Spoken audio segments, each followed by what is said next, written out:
Hi Spurs fans, Paul the Hotspur hippie here in a bit of an echo chamber by the sounds of things. Tottenham 2, Liverpool 1, the sweet odour of victory. What a roller coaster of a game that was. But don't worry about us, don't worry about Tottenham. We ain't played anyone yet. We only won it because of Liverpool and the referee and all that. Just believe that. Don't believe that we played really well. I was amazed at the end of the first half. The people that I was watching, forgot who it was now, but they're saying, oh, Liverpool were playing the better football. I thought we were absolutely superb that first half. And the fans, you know what? The fans are getting confident. Because I noticed in the first, say, 10 minutes, when we're doing that, mucking around, passing it around from the back, well, we'd lose it a couple of times, but you could hear from the crowd there wasn't that same sense of, oh no, we're in trouble now. It was like, oh, don't worry about it. We're just going to get it back in 5 seconds, which we usually did. Although it was an incredible performance. I mean, Liverpool were very, very good, but we were better. We deserved to win. I don't care what anyone says. I haven't had a look around yet. I'm just going from what I feel so far. And I thought it was a great performance. We got 4 points out of the Liverpool and the Arsenal game. Amazing, fantastic. So, there was ebbs and flows in the game. I thought we started off strongly. I thought our first half was good. I know Ange said the second half was better, but I thought the first half was pretty decent. Lovely goal. Richarlison, there's a flock of pigeons over there. That must have been what they were seeing in the Liverpool penalty area. Richarlison was all over them, man. Great layoff for Son, clinical finish as ever. And then we get into murky times. Murky exploits on the pitch. First red card for Liverpool, and I did say yesterday Liverpool have got a red card in them in my match preview, but I didn't think they had two. The first red card, look, I don't know if that was a red card. Well, it was, wasn't it? Because it was given, so what am I on about? But, he sort of went over the ball into the players' thing. I don't think it was full of intent, but that's life, eh? That's life. You've got to play to the conditions you're given, and sometimes that means you don't get the rub of the green. It's about time Tottenham Hotspur, by far the greatest football team the world's ever seen, has got a bit of a rub from a referee. So there was an unfortunate red card for Liverpool.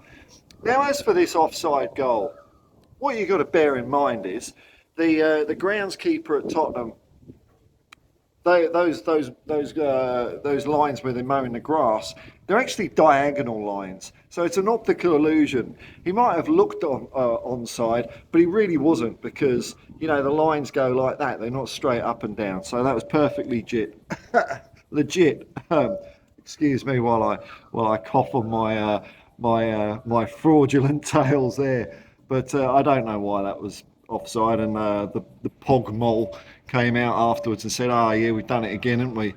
So just get rid of VAR. If that was just, well, without VAR it would have not been a goal either, would it? Because it was the linesman who flagged it up first, so that would have been like old school football.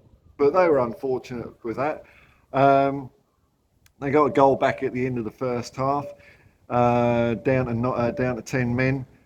Now the second half, I think we started well, but they got to a period around about, I don't know, maybe halfway through the second half there, where I was thinking, man, I'm gonna have to get my words ready to talk up the performance, because I thought the performance was really good, but we didn't win. We didn't get the result we wanted, and I couldn't see a score in there for a bit. In the first half, yeah, when we went 1-0 up, I thought, right, we can really put our feet on their throat and see what damage we could do. But Liverpool got themselves back into the game. But yeah, in the second half, I thought, I don't think we're going to do it, because we were up there in the lot.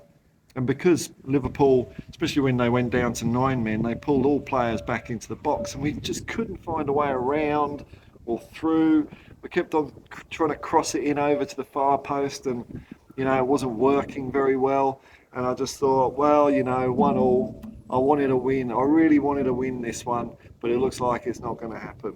And then in the 96th minute, Pedro Porro, with a deceptively whipping in cross, came off a Liverpool player, and it was 2-1 Tottenham Hotspur. And man, I shouted my roof off last night when that happened. I couldn't believe it. It was amazing. Liverpool's second red card, I heard what Ange said after the game, and I think that was absolutely fair enough. I think that came through us pressuring them. Uh, we made them crack. They couldn't cope with us, and they started getting a little bit rash. And that guy, when he was on a yellow, for him to do something silly, he's got to go. He's got to go. So I think, whereas there's a bit of a question mark over the first red card, I think the second red card was totally legit. And it serves them right for being so dirty. And they were trying the old time wasting, weren't they? I love it. I'm starting to enjoy teams time wasting against us because we know that we come alive. In fact, that's something I noticed when the substitutions started. So Son came off first, carrying a bit of a knock, not 100%. Then a bit later on, he took off Basuma. I think it was Basuma and Madison. Or was it? Yeah, I think that was right. And it was weird when Skip and Højbjerg came on. It was like, yeah, okay, we've lost some of our creativity, or a lot of it, but those two, especially Højbjerg, he's definitely got the right intention now. I thought Højbjerg had a really good game, and that extra set of fresh legs, I think, might have been the difference at the end. So okay, they're not as flashy as our top team, but when you need that extra spurt of energy just to get you through or to change the result at the end, I think Ange once again got the substitutions totally spot on, and it was so close. There was this song running around in my head, and there's some lyrics. Even sour has a sweet taste. It's a song I heard. By the way, it's a song I just heard on local community radio. It's a group called Small Fish. If I can work out how to put a link here, I will, but I don't think I can do that. But I'll put a link in the description. They got a new EP out. I don't know it from a bar or so, but I just like the music, and it's Hotspur Hippie, so I like to pass the vibes on where I can. They got a new EP out called Crocodile Tears, and I've been listening to the absolute muck out of it. I love it. So I looked at the website. They've only got 63 subscribers. I mean, how can a barely functioning member of society like me have nearly 2,000, and a young band of musicians only have 63. So I'll put the link in. Go and have a listen if you want. I'm not going to tell you what you can and can't do, but it'd be cool if they got a few more subs and a bit more love, because I think they deserve it. Really good song, really good vibes. Anyway, enough of that. Back to the football. Again, we've won under the radar. The whole talk has been, from the likes of what I saw anyway, was Gary Neville and a bit of punditry after the game. The whole conversation was about the offside goal and was it a red card for slipping on the ball. No one at all gave us credit for our performance. And I think even though it wasn't our best performance of the year, I think that's also because we were playing one of the best teams. But even playing one of the best teams, we still stuck to our game. We came through and we got the 3 points. So people can talk about refereeing all they like. We've been dudded a few times. Every team gets dudded. I'm convinced that even if those things didn't happen, we still would have eked out a victory. Because also when Liverpool went down to 9 players, it was really difficult for us because they just stayed in their box. Even at 10 men, they were having a go and having chances, which gave us a bit more space when we got the ball back and ran up their end. But when they were camped out there, it's very difficult for us. I thought actually Ben Davies, when he came on, did all right as well. He's no doggy, obviously, but again, his intent was right. I only saw him turn inside once because he didn't have the legs to get up and do a run. But apart from that, his intent. That's what our team is about. It's about intensity. It's about tempo. And even though our substitutes aren't as good, they've still got the right idea, and they're getting better. This is the thing, man. The minutes that Ange is giving the likes of Højbjerg, they're getting better at playing his style of football. So I think it was perfect. Now, Ange said after the game he was happy that to beat a top opposition. His head was spinning, trying to process it, just as I am. And also there's a nice little clip going around of Henry Winkler, the Fonz, who must have caught wind of what Ange said about him having a Fonz poster when he was a kid. And so there's this video of Henry Winkler saying, if I sign a poster and send it to you today, will you put it back up in your bedroom? And I thought that was super cool. It just shows how, you know, everyone in the world, just make Ange world president. I've said it before, make him world president. When the aliens come, we'll have galactic peace and galactic football. If it's someone else, we'll just have war, won't we? But Ange will sort it out. But how cool is that of Henry Winkler to get in there? Now, my man of the match is pretty tough one. It's probably, you know, I might well say someone like Van der Ven, because he was faultless. You know, he's as good as Romero. Romero was fantastic as well. So was Porro. Porro was amazing. Doggy was amazing. Sarr, beautiful. Madison. It's so hard. Kulu, man. Kulu.